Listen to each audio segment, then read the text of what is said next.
Hello friends, नमस्कार। Welcome back my channel target teacher job. मैं प्रियंका स्वागत करती हूँ आप सभी का आपके अपने चैनल टारगेट टीचर जॉब में। दोस्तों, आज हम बीएड प्रवेश परीक्षा से संबंधित सामान्य ज्ञान के 2016 के 50 प्रश्नों को देखेंगे। तो चलिए आप भी देखिएगा कि आपके कितने क्वेश्चन सही होते हैं। और ये है आपका प्रैक्टिस सेट नंबर 18। तो चलिए देखते हैं। क्वेश्चन है पहला, भारतीय उपमहाद्वीप में कृषि के प्राचीनतम साक्ष्य कहाँ से प्राप्त हुए हैं? हड़प्पा, मेहरगढ़, लोथल और रंगपुर। तो दोस्तों इसका जो सही आंसर होगा वो हो जाएगा बी, मेहरगढ़। मेहरगढ़ प्राक सैन्य सभ्यता का महत्वपूर्ण पुरास्थल है। यह पाकिस्तान के बलूचिस्तान प्रांत में बेलन दर्रे के पास है। यहाँ से 5000 BC में कृषि जन्य गेहूँ और जौ की विभिन्न किस्में प्राप्त हुई हैं। हम चलते क्वेश्चन नंबर 2 पे। निम्नलिखित में किस गुप्त राजा का एक अन्य नाम देवगुप्त था? चंद्रगुप्त द्वितीय, कुमारगुप्त, समुद्रगुप्त और महेश गुप्त। तो दोस्तों यहाँ पर जो सही आंसर होगा वो हो जाएगा ए, चंद्रगुप्त द्वितीय। इसको अन्य नाम क्या था? देवगुप्त था।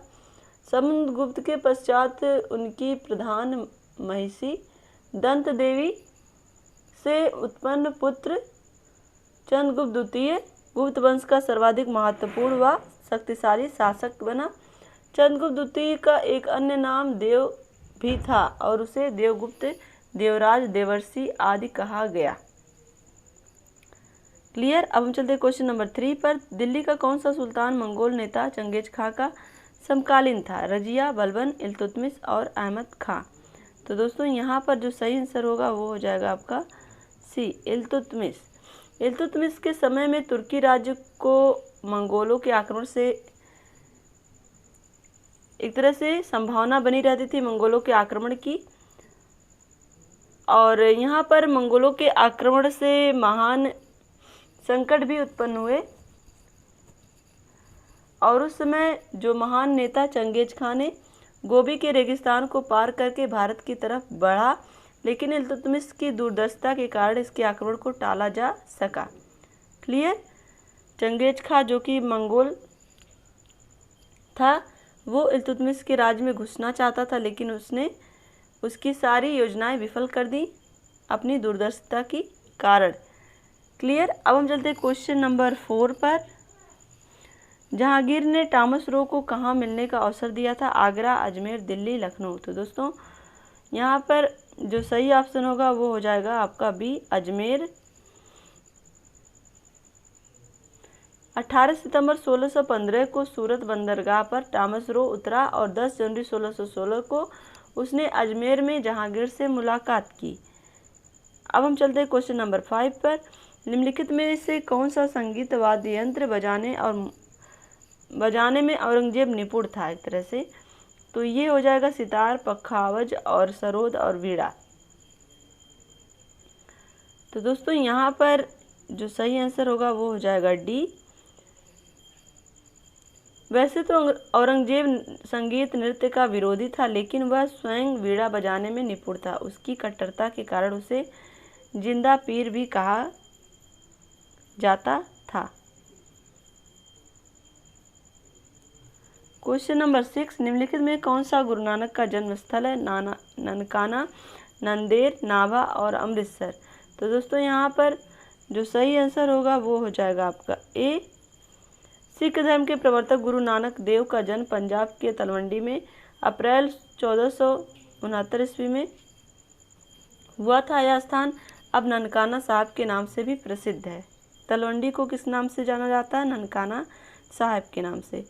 अब चलते हैं क्वेश्चन नंबर 7 पर। महात्मा गांधी के चंपारण सत्याग्रह का किसने विरोध किया था? रविन्द्रनाथ टैगोर, राम कुमार शुक्ल, NG रंगा और राजेंद्र प्रसाद। तो दोस्तों क्वेश्चन नंबर 7 का जो सही आंसर होगा वो आपका हो जाएगा सी, NG रंगा।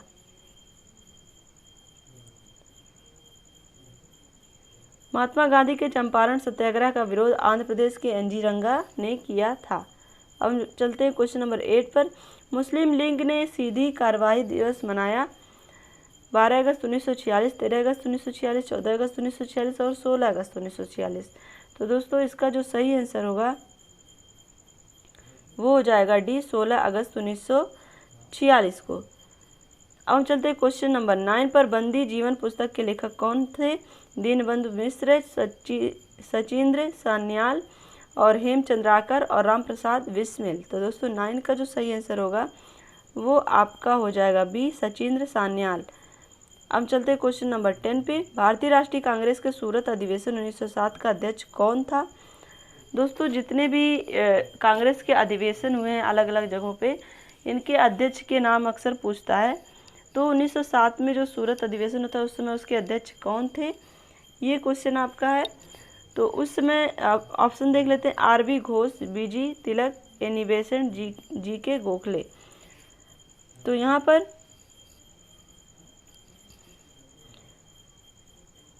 भारतीय राष्ट्रीय कांग्रेस के सूरत अधिवेशन 1907 की अध्यक्षता आर.बी. घोष यानी कि रास बिहारी घोष ने की थी। तो इस अधिवेशन में कांग्रेस नरम दल एवं गरम दल में विभाजित हो गया था। तो दोस्तों यहाँ पर हमें देखें तो जो भी अधिवेशन हुए उसकी अपनी कुछ खासियत रही है।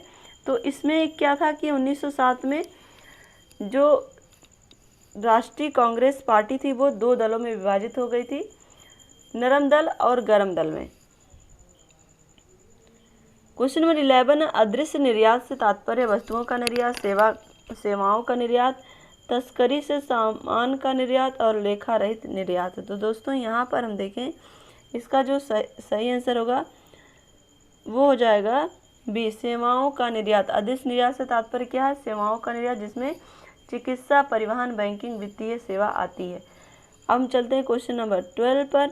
इनसाइड ट्रेडिंग संबंधित है कारोबार से और वित्तीय व्यापार से, अंतर्राष्ट्रीय व्यापार से, शेयर बाजार से। तो दोस्तों 12 का जो सही आंसर हो जाएगा वो हो जाएगा आपका डी, इनसाइड ट्रेडिंग संबंधित है शेयर बाजार से। अब हम चलते हैं क्वेश्चन नंबर 13 पर। फारस की खाड़ी सीमा नहीं बनाती है, बहरीन से, इराक से, ओमान से और कुवैत से।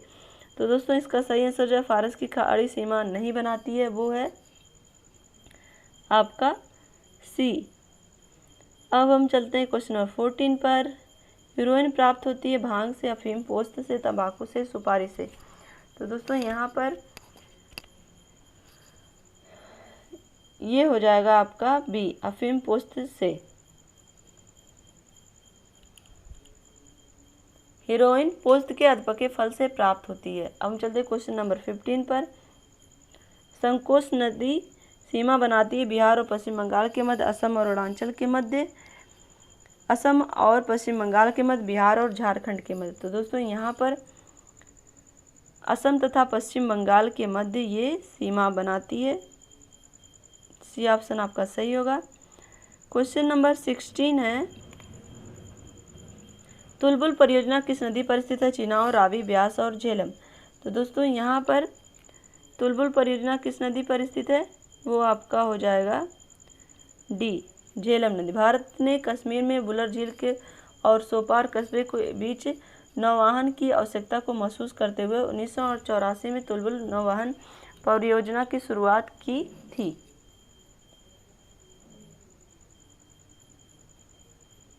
तो यहाँ पर आप डी ऑप्शन देख चुके हैं। अब हम चलते हैं क्वेश्चन नंबर 17 पर।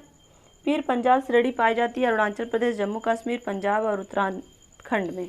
तो दोस्तों 17 का जो सही आंसर होगा वो हो जाएगा आपका बी, जम्मू कश्मीर में।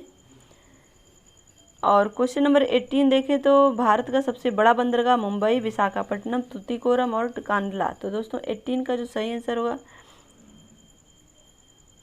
वो हो जाएगा ए, मुंबई। देश का सर्वाधिक बड़ा बंदरगाह है जहां से देश का सर्वाधिक व्यापार किया जाता है।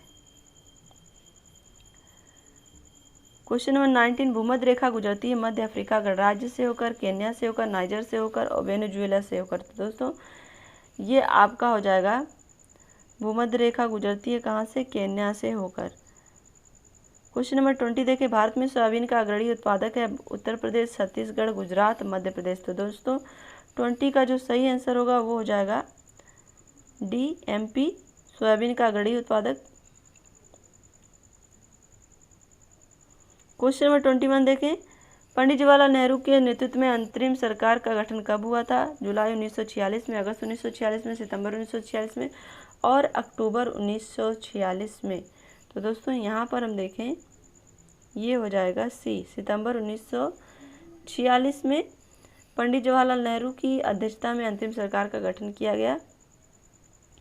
क्वेश्चन नंबर 22 देखें, भारत का संविधान पूर्ण रूप से तैयार हुआ था जनवरी 26, 1950 को, नवंबर 26, 1949 को, फरवरी 11, 1948 को और उपयुक्त में से कोई नहीं। तो दोस्तों यहाँ पर 22 का जो सही आंसर होगा 26 नवंबर 1949 को भारत का संपूर्ण जो संविधान था वो पूर्ण रूप से तैयार हुआ था। संविधान का निर्माण प्रक्रिया से कुल जो समय लगा था वो था 2 वर्ष 11 माह और 18 दिन का, और इसके जो प्रारूप है इस पर कुल 114 दिन तक बहस की गई थी। क्लियर। हम देखते हैं क्वेश्चन नंबर 23, संविधान की प्रारूप समिति में सम्मिलित सदस्यों की संख्या थी 7, 8, 9 और 10। तो दोस्तों यहाँ पर 23 का जो सही आंसर होगा वो हो जाएगा आपका ए, कुल 7 सदस्य थे और इस समिति के अध्यक्ष कौन थे? डॉक्टर भीमराव अंबेडकर। अब हम चलते हैं क्वेश्चन नंबर 24 की तरफ, न्यायिक पुनरावलोकन की व्यवस्था है केवल भारत में, केवल यूके में, केवल यूएसए में, भारत में, यूएसए में। तो दोस्तों यहाँ पर न्यायिक पुनरावलोकन क्या होता है? संवैधानिक विधि से जुड़ी प्रक्रिया है और इसका अधिकार सर्वोच्च न्यायालय को होता है, और ये आपका हो जाएगा डी ऑप्शन, भारत में, यूएसए में न्यायिक पुनरावलोकन की व्यवस्था है। अब देखते हैं क्वेश्चन नंबर 25, किस संविधान संशोधन में शिक्षा का अधिकार प्रदान करने वाला एक नया अनुच्छेद 21 से संविधान को जोड़ा गया था? तो दोस्तों 50वां संशोधन और 86वां संशोधन है, 87वां संशोधन, 88वां संशोधन है। तो दोस्तों इसमें आपको क्लियर होगा कि ये 86वां संशोधन है जो हमेशा पूछता है शिक्षा का अधिकार के अंतर्गत 21 के ए, अनुच्छेद 21 के ए में, जिसे जोड़ा गया संविधान में। अब हम देखते हैं क्वेश्चन नंबर 26, निम्नलिखित में से कौन भारत की लोकसभा और राज्यसभा की संयुक्त बैठक की अध्यक्षता करता है? भारत का राष्ट्रपति, भारत का उपराष्ट्रपति, प्रधानमंत्री, लोकसभा अध्यक्ष। तो दोस्तों यहाँ पर 26 का जो सही आंसर होगा वो आपका हो जाएगा डी, लोकसभा अध्यक्ष। संविधान के अनुच्छेद 108 के अंतर्गत लोकसभा अध्यक्ष सदनों की संयुक्त बैठक की अध्यक्षता करता है।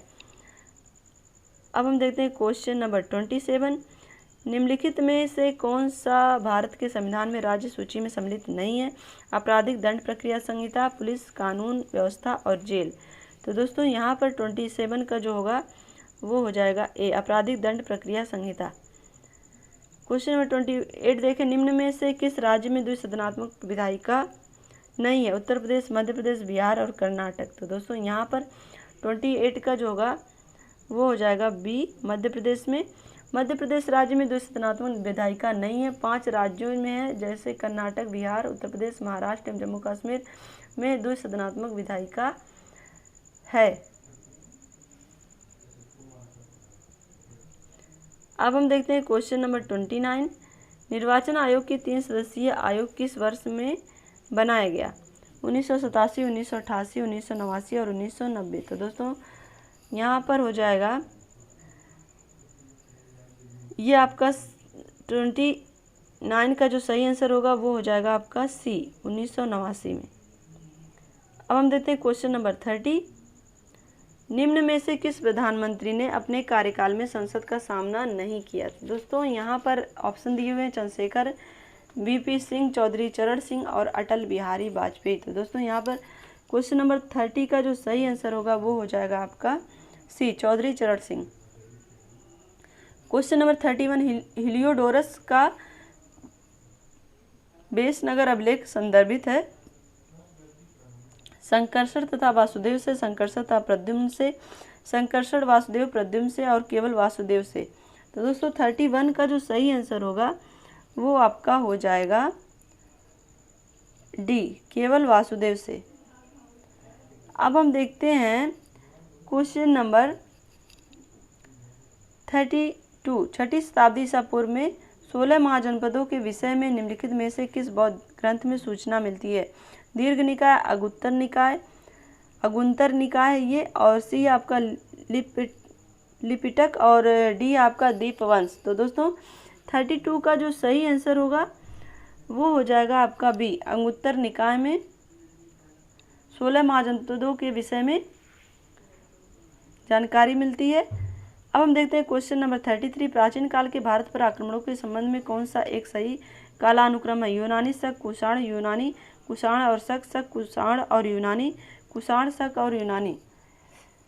तो दोस्तों यहाँ पर हम देखें 33 का जो सही आंसर होगा वो आपका हो जाएगा ए, यूनानी, शक और कुषाण, ये सही क्रम है। अब हम देखते हैं क्वेश्चन नंबर 34। हिंद भारत की जनता के संदर्भ में हिंदू शब्द का प्रथम बार प्रयोग किया गया था।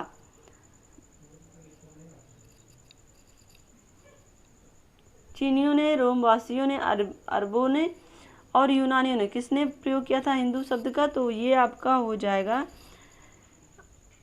यहाँ पर सी, अरबों ने। अब हम देखते हैं क्वेश्चन नंबर 35। सुल्तान कुतुबुद्दीन ऐबक की मृत्यु कैसे हुई थी? उनके एक महत्वाकांक्षी कुलीन व्यक्ति ने कपट से छुरा मारकर उनकी हत्या की थी। पंजाब पर अधिकार जमाने के लिए गजनी के शासक ताजाउद्दीन यलदौज के साथ हुए युद्ध में उनकी मृत्यु हुई थी। बुंदेलखंड के किले में कालिंजर का घेरा डालते समय उनके चोट लगने तो जो उनकी मृत्यु का कारण बना, और चौगान की क्रीड़ा के दौरान अश्व से गिरने के पश्चात उसकी मृत्यु हुई थी। दोस्तों इसमें आप देखेंगे तो जो यहाँ पर कुतुबुद्दीन ऐबक की जो मृत्यु हुई थी वो हुई थी चौगान खेलते समय, चौगान की क्रीड़ा के समय अश्व के गिरने के पश्चात। अश्व यानी कि घोड़े से गिरने से उसकी मृत्यु हो जाती है, वो चौगान खेल रहा था। तो यहाँ पर आपका डी ऑप्शन सही हो जाएगा। अब देखते हैं क्वेश्चन नंबर 36। भक्त तुकाराम कौन से मुगल सम्राट के समकालीन थे? बाबर, जहांगीर, शाहजहां और औरंगजेब। तो दोस्तों 36 का जो सही आंसर होगा वो आपका हो जाएगा सी, शाहजहां। क्वेश्चन नंबर 37 देखते हैं। ब्रिटिश साम्राज्य में अवध का विलय हुआ था 1853 में, 1856 में, 1863 में, 1866 में। तो दोस्तों यहाँ पर 37 का जो सही आंसर होगा वो हो जाएगा 1856 में। क्वेश्चन नंबर 38 देखिए। व्यक्तिगत सत्याग्रह 1940 में विनोबा भावे को प्रथम सत्याग्रही चुना गया था। दूसरा कौन था? डॉक्टर राजेंद्र प्रसाद, पंडित जवाहरलाल नेहरू, श्री राजगोपालाचारी और डी है सरदार वल्लभ भाई पटेल। तो दोस्तों 38 का जो सही आंसर होगा वो हो जाएगा आपका बी, पंडित जवाहरलाल नेहरू। अब हम देखते हैं क्वेश्चन नंबर 39। विधवा पुनर्विवाह अधिनियम किसके शासनकाल में क्रियान्वित किया गया? Lord Canning, Lord Dalhousie, Sir Henry Hardinge और लॉर्ड लॉरेंस। तो दोस्तों 39 का जो सही आंसर होगा वो हो जाएगा आपका ए, लॉर्ड कैनिंग। अब हम देखते हैं क्वेश्चन नंबर 40।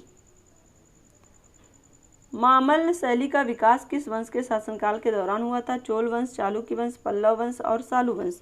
तो दोस्तों 40 का यहाँ पर हम देखेंगे जो सही आंसर होगा वो हो जाएगा आपका सी, पल्लव वंश। यहाँ पर आप देखेंगे मामल्ल शैली और पल्लव शैली दोनों में आधा ला आया है, तो इससे थोड़ा सा आप याद रखेंगे, मामल्ल, पल्लव। क्वेश्चन नंबर 41 देखें तो निम्नलिखित में से कौन सा ग्रह विपरीत दिशा एंटी ब्लॉक से सूर्य की परिक्रमा करता है? बुध, शुक्र, शनि, अरुण, मंगल, बृहस्पति और शुक्र और अरुण। तो दोस्तों 41 का जो सही आंसर होगा वो हो जाएगा आपका यहाँ पर डी, शुक्र और अरुण जो है वो एंटी ब्लॉक यानी कि एंटी क्लॉक होगा, ब्लॉक नहीं होगा, से सूर्य की परिक्रमा करते हैं। तो दोस्तों 41 का आपका सही हो गया है डी। अब हम चलते हैं 42 की तरफ। प्रधान मध्याह्न रेखा यानी कि प्रधान यामोत्तर कहते हैं। 0 डिग्री से देशांतर, 0 डिग्री अक्षांश, 180 डिग्री देशांतर, 180 डिग्री अक्षांश। तो दोस्तों यहाँ पर 42 का जो सही आंसर होगा वो हो जाएगा आपका 0 डिग्री देशांतर रेखा को। यहाँ पर हम देखिए 43 है। राष्ट्रमय समुद्री घटना अल नीनो तथा ला नीनो किस महासागर से संबंधित रही है, संबंध रखती है एक तरह से। तो ये है आपका अटलांटिक महासागर से, हिंद महासागर से, प्रशांत महासागर से और चीन सागर से। तो दोस्तों 43 का जो सही आंसर होगा वो हो जाएगा आपका ए, अटलांटिक महासागर से। 44 देखें, निम्नलिखित में से कौन सुमेलित नहीं है परियोजना और नदी? तुलबुल परियोजना, झेलम नदी, शिवसमुद्रम परियोजना, कावेरी नदी, पापनासम परियोजना, ताम्रपड़ी नदी और श्री शैलम परियोजना ये गोदावरी नदी। तो दोस्तों यहाँ पर 44 अगर हम देखें तो इसका जो डी ऑप्शन है श्री शैलम परियोजना ये गोदावरी नदी पर नहीं है। अब देखते हैं क्वेश्चन नंबर 45। लौटते मानसून द्वारा सर्वाधिक वर्षा प्राप्त करता है महाराष्ट्र, तमिलनाडु, गुजरात और आंध्र प्रदेश। तो दोस्तों लौटते मानसून से सर्वाधिक वर्षा जो प्राप्त करता है वो आपका नीचे जो है तमिलनाडु। क्वेश्चन नंबर 46 देखते हैं। सेबी की स्थापना वर्ष में की गई थी? सेबी की स्थापना वर्ष में की गई थी, ये आपका जगह 1988, 1999, 2009, 2012। तो दोस्तों 46 का जो सही आंसर होगा वो आपका हो जाएगा ए, 1988 में। अब हम देते हैं 47। रोलिंग प्लान परियोजना संचालित की गई थी 1965 से 1970 के मध्य, 1966 से 69 के मध्य और 1970 से 75 के मध्य और 1980 में। तो दोस्तों 47 का जो सही आंसर होगा वो आपका हो जाएगा बी, 1966 से 1969 में। 48 है, रेपो रेट से तात्पर्य लगाया जाता है आरबीआई द्वारा अनुसूचित बैंकों को दिए अल्पकालीन ऋण से, आरबीआई द्वारा अनुसूचित बैंकों को दिए गए अल्पकालीन ऋण पर प्राप्त होने वाले ब्याज दर से, आयात नीति की दर से और निर्यात नीति की दर से। तो दोस्तों 48 का जो सही आंसर होगा वो आपका हो जाएगा आरबीआई द्वारा अनुसूचित बैंकों को दिए गए अल्पकालीन ऋण से। क्लियर। अब हम चलते हैं क्वेश्चन नंबर 49 की तरफ। विश्व सतत विकास शिखर सम्मेलन 2016 का आयोजन किया गया संयुक्त राज्य अमेरिका, कनाडा में, ब्रिटेन में, नई दिल्ली में। तो दोस्तों ये करंट का क्वेश्चन है, तो ये आपका आंसर सही हो जाएगा नई दिल्ली में। लास्ट क्वेश्चन है, वर्ष 2016 में प्राप्त क्राइम रिकॉर्ड ब्यूरो के अनुसार सर्वाधिक आत्महत्या किस राज्य के किसानों द्वारा की गई है? उत्तर प्रदेश, तमिलनाडु, महाराष्ट्र और मध्य प्रदेश। तो दोस्तों यहाँ पर हम देखें तो ये आपका सी ऑप्शन महाराष्ट्र सही है। तो दोस्तों आज का ये वीडियो आपको कैसा लगा कमेंट करके हमें ज़रूर बताइएगा और कमेंट करके ये भी बताइएगा कि आपके कितने क्वेश्चन सही हुए। दोस्तों इसी तरह से आप अपनी मेहनत जारी रखिए, अपना ख्याल रखिए, अपनों का भी ख्याल रखिए, हमेशा खुश रहिए, अपने आसपास सफाई रखिए। अगर आप चैनल पर नए हैं तो प्लीज़ चैनल को सब्सक्राइब करके बेल आइकन बटन को ज़रूर प्रेस कर दीजिएगा। इसी तरह से हमेशा मेहनत करते रहिए। हमसे जुड़ने के लिए थैंक यू सो मच। जय हिंद।